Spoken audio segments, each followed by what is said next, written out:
Quand elle mourut, il lui assura des funérailles correctes.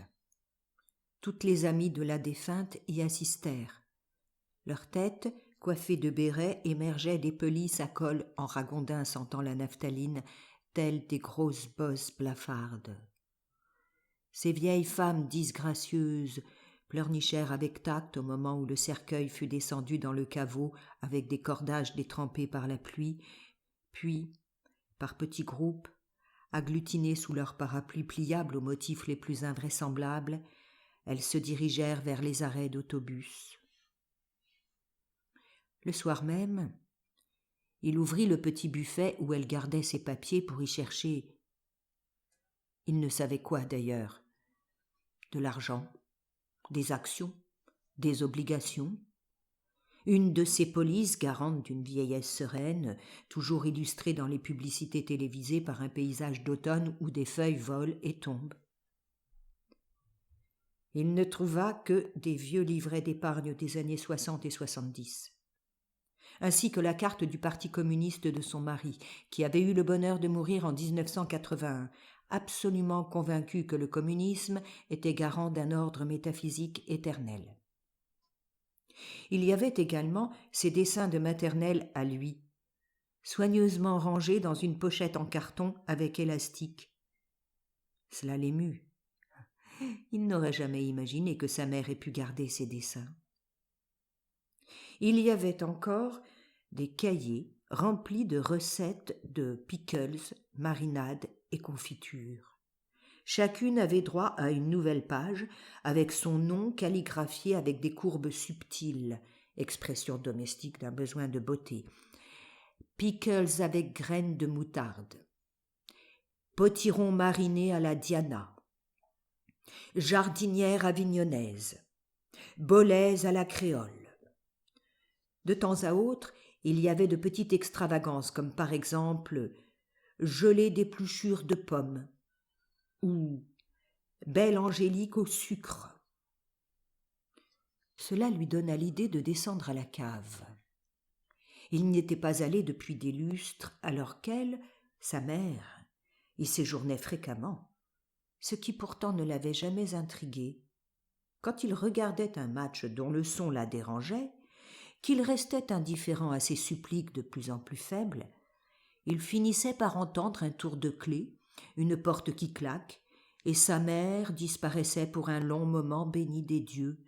Il pouvait alors se livrer sans embarras à son activité favorite, vider des canettes de bière, en regardant deux groupes d'hommes vêtus de maillots de couleur, courir derrière un ballon d'un bout à l'autre d'un terrain de sport.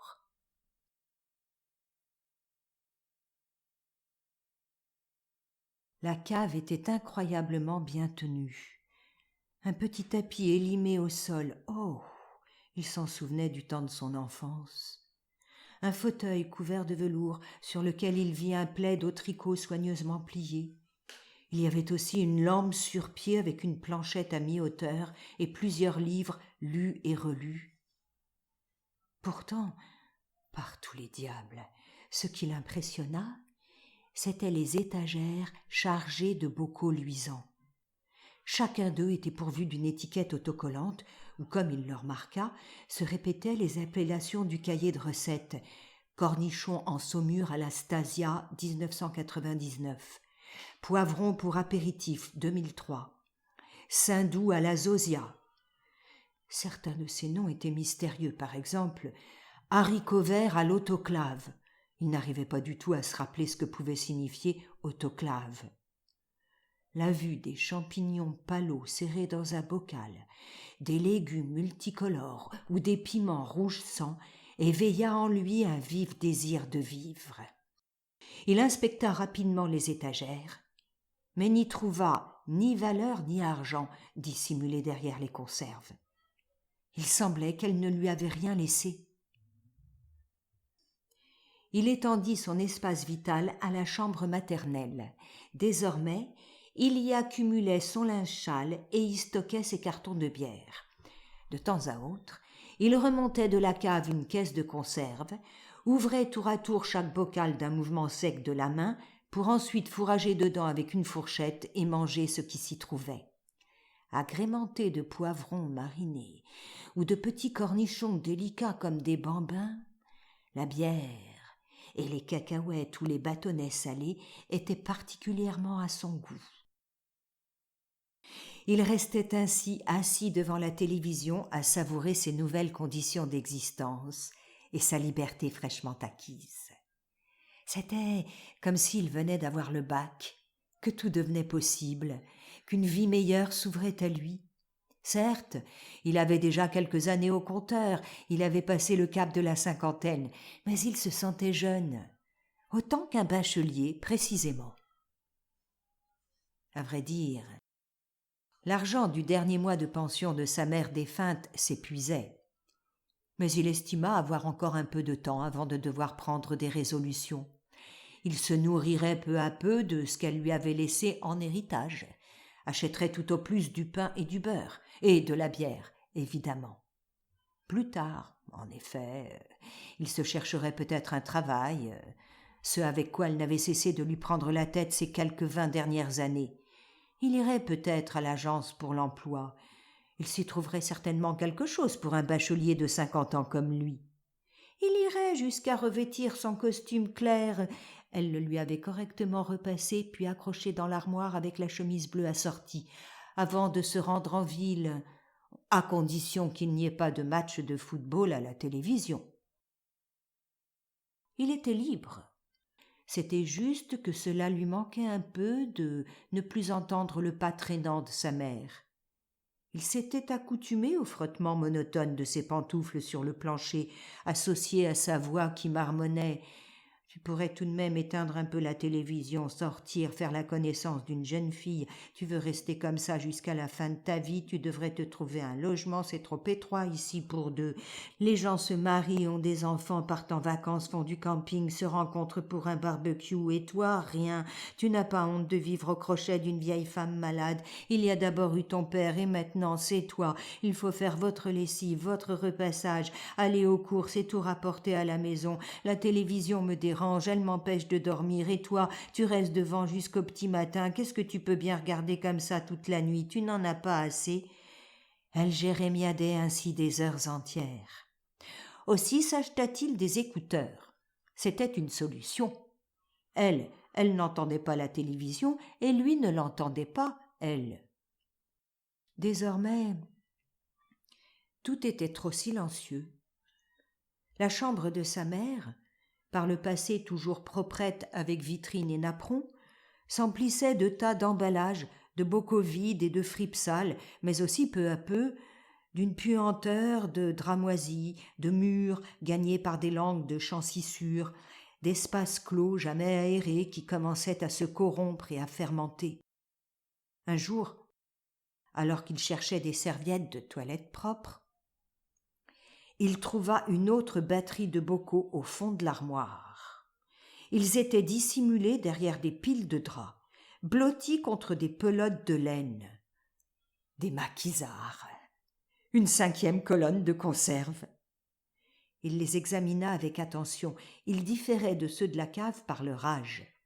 Sur les inscriptions un peu passées, les années 1991 et 1992 se répétaient, mais il y en avait de plus anciens, l'un de 1983, un autre de 1978.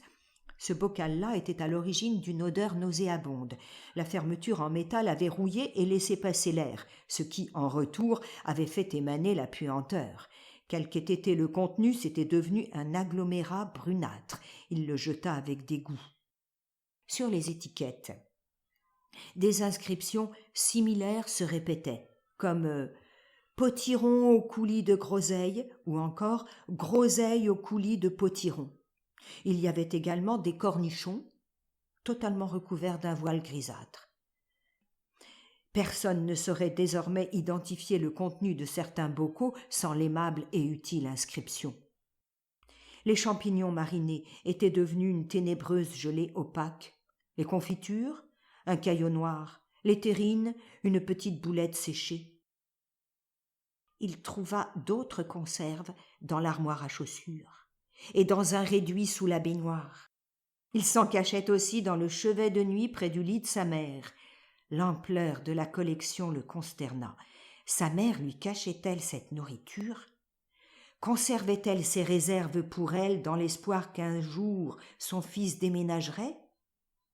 Ou alors les avait-elle précisément laissées pour lui, dans l'idée qu'elle disparaîtrait la première, l'ordre naturel des choses faisant que les mères meurent avant leurs fils ? Peut-être voulait-elle ainsi assurer son avenir avec ses provisions ? Il les examinait avec un sentiment mitigé d'émotion et de dégoût. Et voilà qu'il tomba sur un nouveau bocal dans la cuisine sous l'évier avec l'inscription « Lacet au vinaigre 2004 ». Celle-ci aurait dû l'inquiéter. Il regarda les cordons marrons roulés en boule qui flottaient dans le liquide parmi les grains noirs du piment de la Jamaïque. Un léger malaise le gagna, mais sans plus. Il se rappelait toutes les fois où elle guettait le moment où il retirait ses écouteurs pour aller aux toilettes. Elle sortait alors prestement de sa cuisine pour lui barrer le chemin. Tous les oisillons quittent leur nid, c'est dans l'ordre des choses, les parents ont droit au repos, la règle s'applique à l'ensemble de la nature, pourquoi m'épuises-tu ? Tu devrais avoir déménagé depuis longtemps pour faire ta vie, gémissait-elle. Puis, alors qu'il cherchait à la contourner avec douceur, elle le saisissait par la manche, sa voix montait d'un cran pour devenir encore plus aiguë. « J'ai le droit d'avoir une vieillesse paisible. Laisse-moi enfin tranquille, je veux du repos !» Mais déjà, il était dans la salle de bain, il tournait la clé et s'enfermait dans ses pensées. Elle cherchait encore à le retenir à sa sortie, mais avec moins de détermination. Ensuite, elle se dissolvait imperceptiblement dans sa chambre.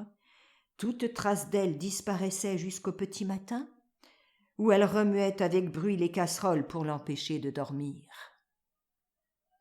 Mais il est connu que les mères aiment leurs enfants. Les mères sont faites pour aimer et pardonner.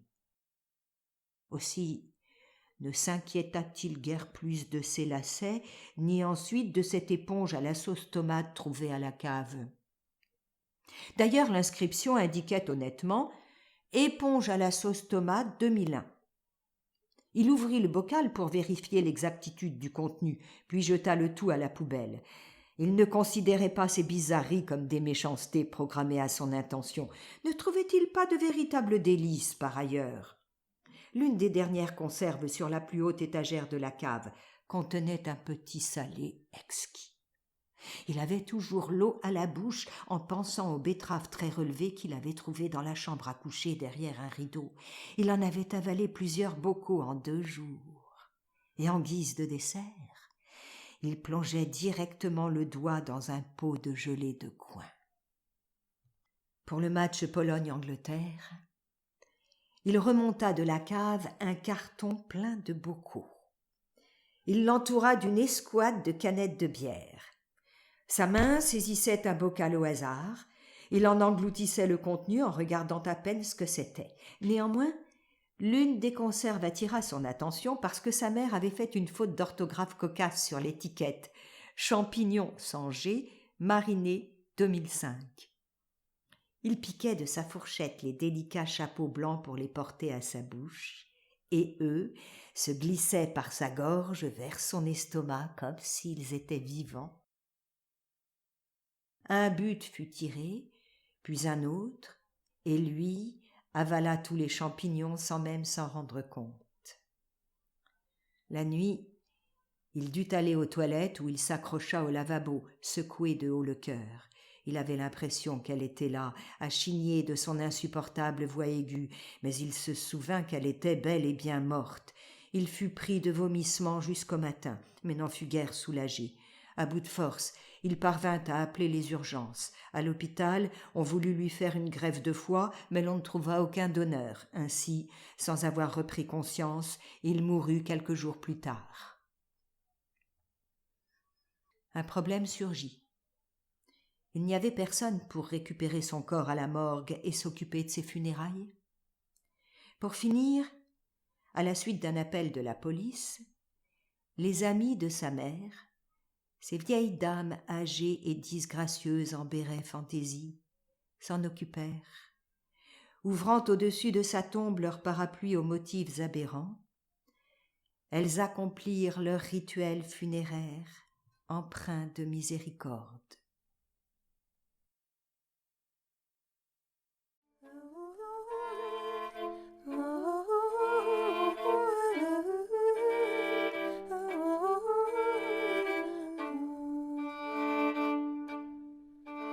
Ten ostatni uśmiech w kanionowej płacz wtórowy.